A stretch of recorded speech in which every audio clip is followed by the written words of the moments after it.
प्रवक्ता और चौधरी महेंद्र सिंह के बेटे जो आज की महापंचायत के मुख्य वक्ता मुख्य अतिथि हैं, चौधरी राकेश टिकैत जी का आप सबकी ओर से बहन चौबीसी पधारने पर उनका बहुत बहुत हार्दिक अभिनंदन और स्वागत करते हैं। अपनी बुद्धि और विवेक से भारतीय किसान यूनियन को और इस आंदोलन को जन जन तक पहुंचाने के लिए प्रयासरत भारतीय किसान यूनियन के राष्ट्रीय सचिव चौधरी युद्धवीर सिंह जी सहरावत और आज इस महापंचायत में पहुंचे हमारे बड़े भाई युवा साथी भाई अभिमन्यु कोहाड़ जी, भाई विकास सीसर जी, भाई जगबीर घसोला जी, बहन राकेश शौराण जी, बहन सुदेश जी, हमारी बहन संतोष जी, हमारे प्रधान रोशन शेषमा जी, भाई डिम्पी पहलवान जी, दिलबाग हुड्डा जी, भाई अक्षय अहलावत जी, राममेर मेला जी, भाई रामदिया जी और हमारे अटगामा खाप के प्रधान आदरणीय श्री करमवीर बलारा जी और जाटू खाप 84 के हमारे वयोवर्ग प्रधान हमारे आदरणीय राजमल जी, भाई रणधीर कुंडू जी, भाई सोनू फरमाना जी और भाई दीपक कुंडू जी और सम्मानित मंच और मेरे सामने बैठी मेरी माताएं बहनें न्यू का अग्रहीन का आशीर्वाद जहां मिल जाए वहां जीत तो हो चुकी होती है, केवल घोषणा बाकी होती है। ऐसी मेरी माताएं बहनें और पिता तुल्य बुजुर्गों, किसान बिरादरी के सरदारों, युवा साथियों, हमारे सभी मीडिया के बंधु, एक बार मीडिया के साथियों के लिए भी जोरदार तालियां जो इस आंदोलन को आगे बढ़ाने में जिनका बहुत बड़ा अहम योगदान है। साथियों, मैं बहुत थोड़े से समय में, क्योंकि वक्ता बहुत ज्यादा है और आप सब टिकैत साहब को सुनने के लिए बैठे, मैं 2-3 अपील आपके बीच में करना चाहता हूं। लगातार 120 दिन आंदोलन को हो चुके हैं और 300 के करीब हमारे भाइयों ने शहादत दे दी है और हरियाणा के अंदर जो पंजाब में चला, उसके बाद हरियाणा में और अब उत्तर प्रदेश में भी कि भाजपा और उनके सहयोगियों का ना कोई राजनीतिक कार्यक्रम होने देंगे, ना कोई धार्मिक कार्यक्रम होने देंगे और ना कोई सामाजिक कार्यक्रम होने देंगे।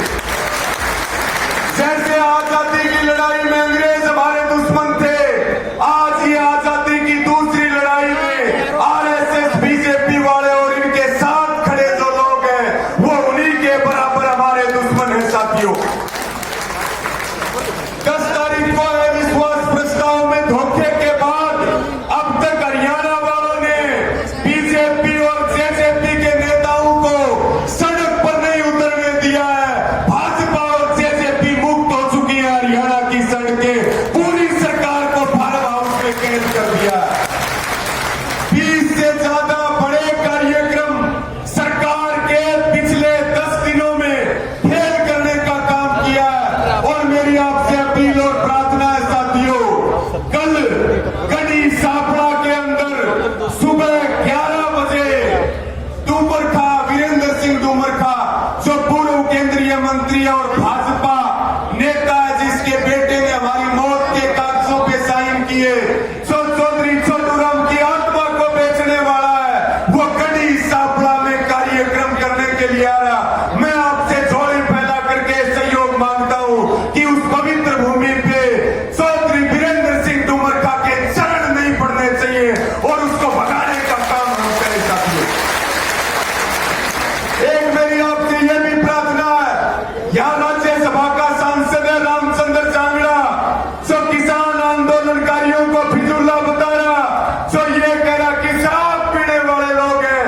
आज ओबीसी से ये संकल्प लेना चाहिए कि आंदोलन तो हर हाल में जीतेंगे, लेकिन ये जो हरियाणा के गद्दार हैं इनका भी इलाज करेंगे, इनका भी गंदा करने का काम करेंगे और उम्मीद है रामचंद्र चांगड़ा बहुत जल्दी उसका इलाज किया जाएगा।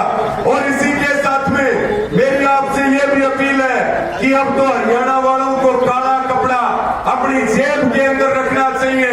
जो भी भाजपा वाला दिखे, आरएसएस वाला दिखे या उनका कोई समर्थक दिखे, जेब से काला कपड़ा निकालिए और उनको दिखाइए और मुर्दाबाद के नारे लगा करके इन लोगों को बचाने का काम करें। साथियों, हरियाणा वालों ने बहुत बढ़िया तैयारी करी। लठमार होली खेलने के लिए तैयार। सरकार ने हमें सूखी लाठी मारी थी, लेकिन हमने सरसों का तेल लगा करके सरकार के लोगों के लिए लठ तैयार कर रखे हैं। पधारो हमारे गांव में, पधारो हरियाणा में। साथियों, इसी के साथ में क्योंकि दो विधायकों ने आज हम मैम ओबीसी में है, चौधरी सोमवीर सांगवान और भाई बलराज कुंडू जी ने, दो लोगों ने अविश्वास प्रस्ताव के पक्ष में मतदान किया और 56 लोगों ने सरकार के साथ काले कानूनों के साथ जाकर के मतदान किया।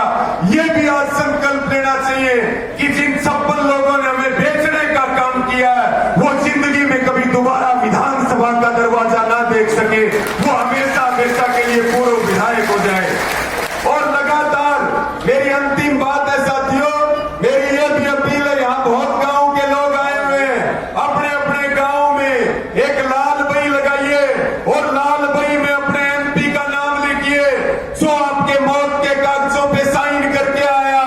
अगर आपका एमएलए सरकार के साथ खड़ा है, उसका भी नाम लिखिए और उसके बाद उन लोगों के नाम लिखने शुरू करो जो आंदोलन के खिलाफ हैं, सरकार के तलवे चाट रहे। ये ज्यादातर वो लोग हैं जो सरपंच बनना चाहते हैं, पार्षद बनना चाहते हैं। इनका नाम नोट कर लो, जब जरूरत पड़ेगी तो सूद समेत हिसाब करेंगे। ये सरपंच बनने आएंगे, हम इनको पंच भी नहीं बनने देंगे।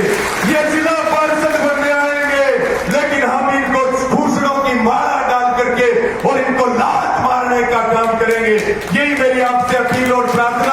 और बंगाल में अभी चौधरी साहब, टिकैत साहब बंगाल गए, युद्धवीर जी गए, हमारे बहुत सारे नेता अलग अलग राज्यों में जा रहे। देश के 5 राज्यों में इलेक्शन है और बंगाल ने यह तय कर लिया है कि किसान की पगड़ी बचाने के लिए, लोकतंत्र बचाने के लिए और देश के संविधान को बचाने के लिए अब बंगाल की जिम्मेदारी है। जैसे बड़ौदा वालों के ऊपर हरियाणा की पगड़ी बचाने की जिम्मेदारी थी, अब बंगाल वाले अपनी जिम्मेदारी समझ चुके हैं और भाजपा को धूल चटा करके और मोदी सरकार के मुंह पर करारा तमाचा मारने का काम करेंगे। ये भी बंगाल ने तय कर लिया है साथियों।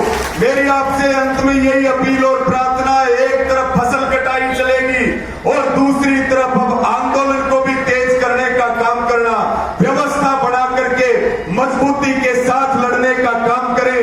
और जो टिकैत साहब ने एक नारा दिया था कि या तो लाशें आएंगी और या जीत करके घर आएंगे, दिल वापसी होगी तो ही घर वापसी होगी, नहीं तो घर लौट करके नहीं आएंगे साथियों।